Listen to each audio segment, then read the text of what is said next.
ಶುಭೋದಯ, ನಮಸ್ಕಾರ, welcome to YoYo Kannada. Karnataka ರಾಜಕೀಯ ವಲಯದಲ್ಲಿ ಬಿಜೆಪಿ ರಾಜ್ಯಾಧ್ಯಕ್ಷ ಬಿವೈ ವಿಜೇಂದ್ರ ಅವರು ಇತ್ತೀಚೆಗೆ ದೆಹಲಿಯಲ್ಲಿ ನಡೆಸಿದ ಸುದ್ದಿಗೋಷ್ಠಿಯಲ್ಲಿ ಕಾಂಗ್ರೆಸ್ ಸರ್ಕಾರದ ಆಂತರಿಕ ಗೊಂದಲಗಳ ಬಗ್ಗೆ ತೀಕ್ಷ್ಣವಾಗಿ ಪ್ರತಿಕ್ರಿಯೆ ನೀಡಿದ್ದಾರೆ.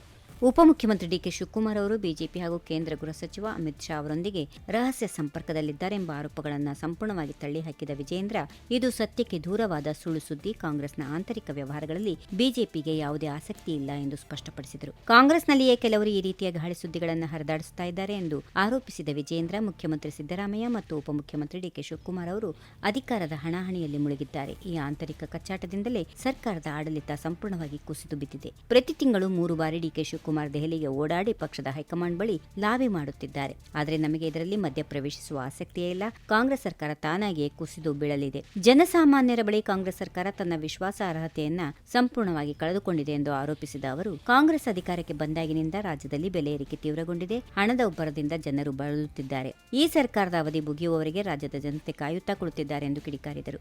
ತಮ್ಮ ನಾಯಕತ್ವದ ಬದಲಾವಣೆ ಬಗ್ಗೆ ಚರ್ಚೆಗಳಿಗೆ ತೆರೆ ಎಳೆದ ವಿಜೇಂದ್ರ, ಸಣ್ಣ ಪುಟ್ಟ ಸಮಸ್ಯೆಗಳಿಗೆ ತಲೆ ಕೆಡಿಸಿಕೊಳ್ಳುವುದಿಲ್ಲ. ಎಲ್ಲಾ ಕಾರ್ಯಕರ್ತರನ್ನು ಭೇಟಿಯಾಗುತ್ತೇನೆ. ಎಲ್ಲಾ ಸಮಸ್ಯೆಗಳನ್ನು ಜೀರ್ಣಿಸಿಕೊಂಡು ಮುಂದುವರಿಯುತ್ತೇನೆ. ಬಿಜೆಪಿಯ ಗಟ್ಟಿತನವೇ ನಮ್ಮ ಬಲ. ನನ್ನ ಕೆಲಸವನ್ನ ನಾನು ನಿರಂತರವಾಗಿ ಮಾಡುತ್ತೇನೆ ಎಂದು ಸ್ಪಷ್ಟ ಘೋಷಣೆಯನ್ನ ಮಾಡಿದ್ದಾರೆ.